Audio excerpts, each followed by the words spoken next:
You all know my next guest from her early days on Laugh-In to such movies as Cactus Flower, which she won an Oscar for, Private Benjamin, and most recently House Sitter.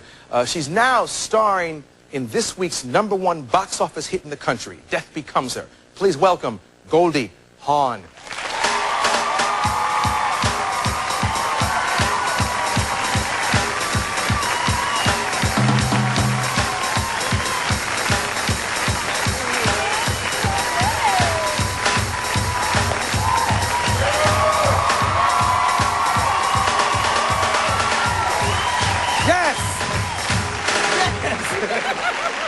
Once you have it, you never lose it. How many knew that she used to be a dancer? You knew that? Yes. Not too many. Yeah, half. Not too many, half. I was saying, you know, we do this. You come out, you talk about your movies, and you do all this. But the band is so great, and everybody's so great, that I wish I could just come out and dance, you know? Yeah. Like I used to. Yeah. Just get on a pedestal or something and just dance. See, they don't know about that part, though. They don't know about pedestals and tables and stuff like that. Tell them about some of those dance jobs. Oh, no. No, it was rough. It was rough. It's how I made my living. I got $25 a night. And that, in those days, you know, if I did a gig, like I had a Friday, a Saturday, and a Sunday night gig, I could get $75, and then I could pay my rent. And that's about what it was. But I used to go-go dance, and I'd get on little pedestals that were literally as big as, you know, like half of that. And you'd have to stand up and get up on a ladder and stand up and then take the ladder away. And then you were just dancing like this on a thing, you know. and See, y'all remember Laugh-In, but y'all don't remember this. One time I had to dance on a table, and that was scary, because it had just like three legs on it, and one sort of bad leg. Oh, yeah. And it was in a truck stop. Oh. And I remember that when I went in, the bartender was drunk, and the man who owned the place passed out, and I didn't know where to dance. I mean, it's really kind of a sad story, because I went on the Greyhound bus, and I was like, you know, wanted to do good. Yeah. And there were like 4 truckers in there, and all they did was put quarters in and play Everybody Loves Somebody Sometime, which is Everybody Loves Somebody Sometime. And I had to like do a dance. I think one of the truckers is in the dog pound.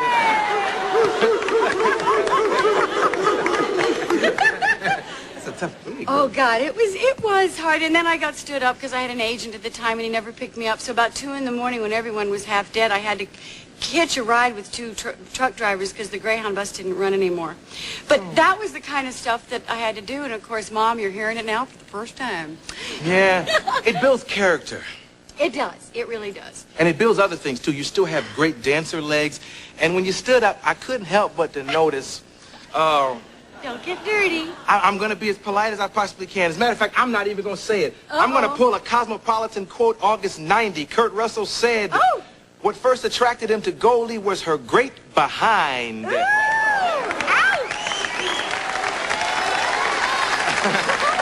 Now, for all you Renaissance women who are not clapping, the quote goes on. Yeah. When we went out, I found out she also had a great mind. There's the other half. Oh, gosh, that's Kurt. Yeah, and you'd read that before, right? No. That's the first time I read that. Yeah. I mean, I heard it. Well, and I think that just sounds just like him. Yeah, he's a sweet guy. He's been here many times. Oh, gosh, he's the greatest guy. He really is. What attracted you to him? Just he's funny and smart and, you know, truly and very, very sexy. But when we met, like sitting down here talking like this, we just connected. You know, he was just a buddy. He wasn't like a womanizer at all. So as a female, you didn't feel in any way put off, like somebody was trying to put the make on you. You didn't get that feeling. You thought, God, he'd be great to go out and have a beer with and just talk. We had mutual friends, and that's what we did. We went out and we had a beer. That's great. Yeah, it was great. Now, you're big in the business, and so is he, and I wonder sometimes how you all make it and keep it together. But let's take a commercial and come right back and talk about that. We'll be back. Goldie.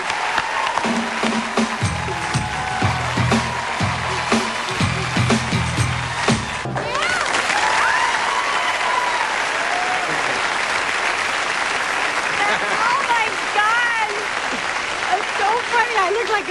bird, didn't I? No. I looked like a bird. I still look like a bird. No, you don't. Yeah, a little I do. But anyway.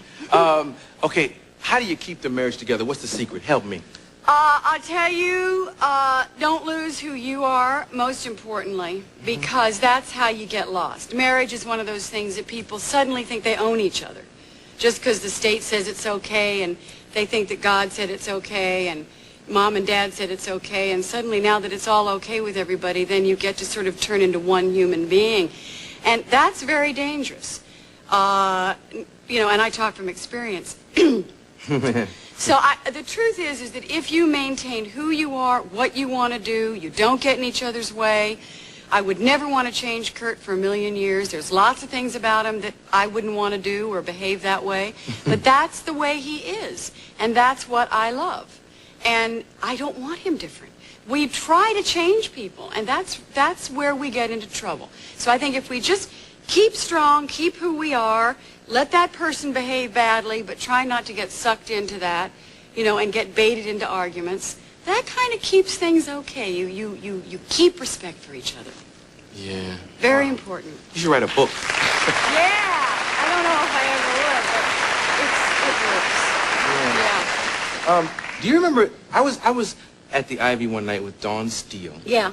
And you walked up to say hello to her, and I was the guy at that table. Do you remember? Yeah, I you do. Okay. I do. I just want, could you tell that I was a fan trying to pretend like I wasn't? Yeah.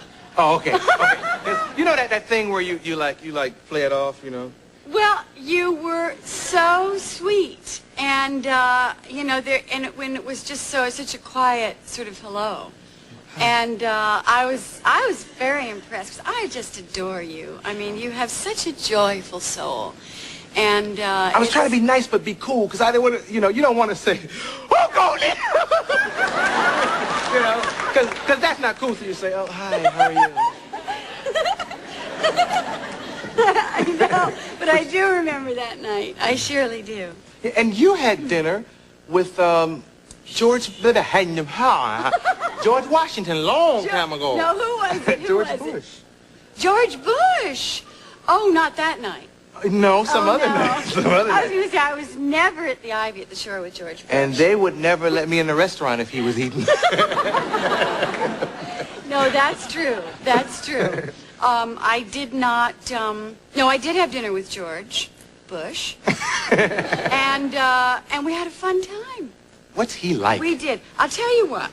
He is, and, you know, here we go. We all have our where we stand politically. Mm-hmm. He did say to me, he said, one of my closest friends is a Democrat. But he is, you know, in a party that isn't my party, doesn't believe in the things that I believe in, or stand for them, or support them. Now, what issues, for instance, like? Well, I'll let you say. You're so political.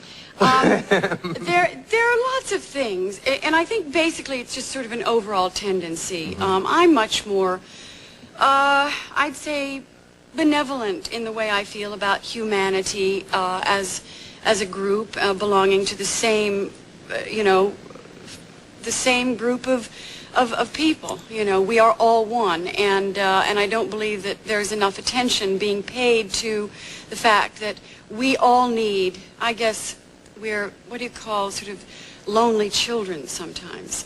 And as a government, I think that the president probably has to assume that he is adopting a nation of children who need guidance and help and a sense of security and well-being. And I'm not sure that in this particular administration it has really made us feel, oh, positive and confident that we can do it. To be an American has always been to have this ideal that America is the greatest, and no matter where I go in the world, I love to come home again because we're an optimistic people. We're a nation with possibilities. And over the years, I've felt that that's been undermined by these various administrations. However, George Bush was a fabulous man to have dinner with. He had a tremendous sense of humor. We laughed a lot. He talked a lot about things. I felt he was very uncensored. You know, and it's a pity because he is just another human being. He happens to have a set of values that, you know, we all somehow don't agree with. And he also sort of has this vice president that, you know, has made a lot of mistakes. And he, too, is just human. I mean, I'm sure I would have made those mistakes, too. I mean, potato sounds like the word toe would be at the end. You know?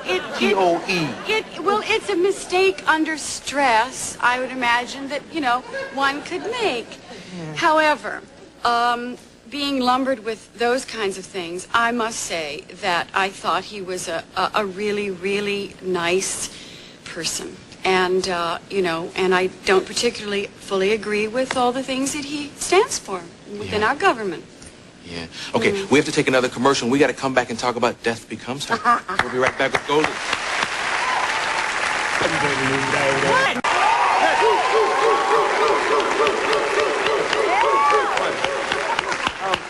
This movie has opened very well. And why do you think people have embraced it the way they have? It's a real good question. It's a movie about something. It's vastly entertaining. It's very funny. It's also ghastly. You are horrified just after you've been stupefied, just before you've been laughing yourself silly. Yeah. It has so much in it. And at the end of the movie, really, it's the kind of movie that you go have coffee afterwards. You know how you say, darn, how many movies are there that you say, hey, you know what, I don't want to go home. I want to go talk about this movie. Yeah. I want to go scream about it. I want to argue about it. I want to find out what you think about it, because it's very controversial. And so there are a lot of reasons why it works. And the fact that Meryl is brilliant in it and Bruce is really fantastic in it. Meryl Streep, Bruce Willis. You know, and that Bob Zemeckis directed it, who is by far the best director I've ever worked with. You know, all these things all put together can't be bad. You know what? Also, the studio did a great job tempting us, because when I look at the trailers and I see you with a hole in your stomach and you see Meryl's head spin around and nothing shoots out of her mouth, whew, thank goodness.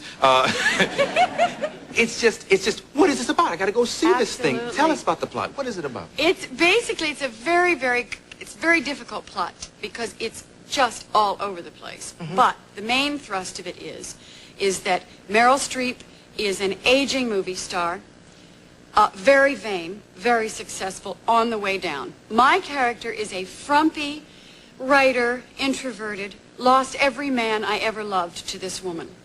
I invite him into the dressing room of this woman. I'm very nervous. She steals him from me in a jinnit, and my life turns to... Yeah. So, at which point then I gain a lot of weight, become diabolical, maniacal, and a very scary, plotting murderess, and I then come back to take revenge. Now, while that plot is going on, which is sort of the thickness of the plot, you cut to this Meryl and my husband, who is going to be, and she has destroyed his life. She's vain, she's had several facelifts, she's aging, and she's miserable and angry and hostile and just. And when I come back into her life, it sets the plot into motion. And then she and I become great rivals. And I try to plot her murder, and before you know it, you got to go see the movie to see what happens. But did you have a hard time getting the role? Because it doesn't sound like you. It seems like they would have put you in the other woman's position. Well, Meryl and I talked about that. She said, well, God, I thought you'd have the role where you were singing and dancing and all that stuff. And, you know, I think Bob, as, you know, wonderful, inventive directors are, they use their actors differently. And each one of us is playing against type. And again, and that's what's interesting about this movie, is that they're not going with type, they're going against type. And I think that his hunches were right. I really do. I think he made some real good casting decisions. Okay, we have a clip, and I'll let you all take a look at your monitors. You at home, keep watching your TV.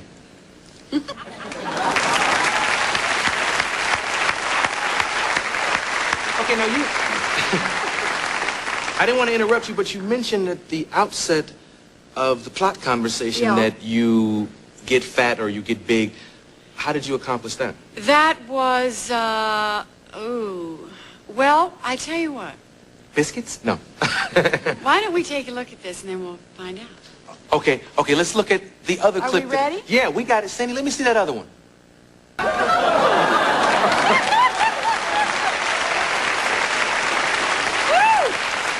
I guessed it. Biscuits? Talk about a lead-in. Gee. How did she get so fat? Yeah. Icing. That was what she ate. White icing. That was a tough one, you know. I mean, as any prosthetics are, because Bob Zemeckis said, you know, Goldie, get ready to be irritable, hot, long days, and all that. And, of course, I was primed and ready. But I'll tell you, it was 3.5 hours in the makeup chair in the morning. And to get in that suit, you had to lay down like this, and they had to sort of get it on you. And that suit itself weighed about maybe 40 pounds. It was just brilliantly constructed. But it had to jiggle when you walked and all that. And they made up my hands and, you know, so it took a fair amount of time. And it was very hot, and they had to put a hose down in there. So I didn't, you know, have to jump out of it. Because once you start perspiring in it, you go quick and you get hot fast. So then you want to rip it off, and you can't. So they cooled me off pretty good with some little thing in a tube they walked around with. It's a little obscene. Has your husband seen this movie yet? Oh, yeah. We're going to see it tonight, too. Okay, but what did he say when he first saw his wife pigged out like that? Oh, he loved it. In fact, he took pictures of me, and he showed it to everybody. You know, he was making a movie, and he showed it to everybody, which I thought was just awful. Who do you think this is? He'd say, who do you think this is? Kurt is great. He gets very involved, as I do, in our careers, because we just love what we do, and he gets all excited, you know, if I get to do something different. And Bob is a great friend, so he just prayed. He said, oh, Goldie, he said, because he worked with him in used cars, and he said, I just hope that one day you get to work with Bob. He is just the greatest director. And I said, you know, honey, I mean, he's one of our best friends. I doubt whether that day will ever come, because somehow it just doesn't. And sure enough, this movie came up. And, you know, it just happened, and we're just so happy. When he was here, he talked a lot about how you all share your work, you show each other scripts, you critique honestly. Yeah, oh, very honestly. Just awful. I know one of the reasons for your smile and for your happiness is obviously you're in love and you have this man in your life. But as long as I've known you, you've seemed like the kind of person that, you seem like this person that has this inner secret, this happiness. And is there a secret? No. I think you're born with joy. I think we're all born with joy. Little babies don't come out and don't have a center of joy. We have a tendency to forget about it as we get older, and we forget to contact it. It's always there. It never goes away. You're the same person you were when you giggled with your mother. That giggle that you felt when you looked at her face and you just felt so good you could burst. That doesn't go away. You just have to try and remember where it is. And I think that's something that I've never wanted to lose. It was a personal choice. And when I was a little girl, people used to say to me, what do you want to be when you grow up? And honest and truly, I said happy. I'm sure they thought I wanted to be something great or a movie star or whatever, but I never did. I just wanted to be happy. And when I came to Hollywood, the one fear that I had, because I had one casting couch experience where my mother had a talk with me beforehand because she had kind of an inkling. And the only thing with all these promises that this man said that I would be able to have if I, you know, was that I'd become a big star and I'd have what I wanted and I thought I could buy my mom wall-to-wall carpeting and all this. But the fear of being a big star and being unhappy and cross-connected and all screwed up like everybody in Hollywood, I really, second thought, I thought maybe I won't go to this interview, you know? So really, losing that center of joy is a tragedy. And it's something that I wouldn't forfeit for anything. And you have that too. You always can recognize it in somebody else. And you own that beautiful feeling of happiness inside of you. I see it all the time. And you thank God for that, you know? Yeah, because that's what it's really all about. Thank you for being here. Stay happy. Continued success to Goldie Hawn. Go check out the movie.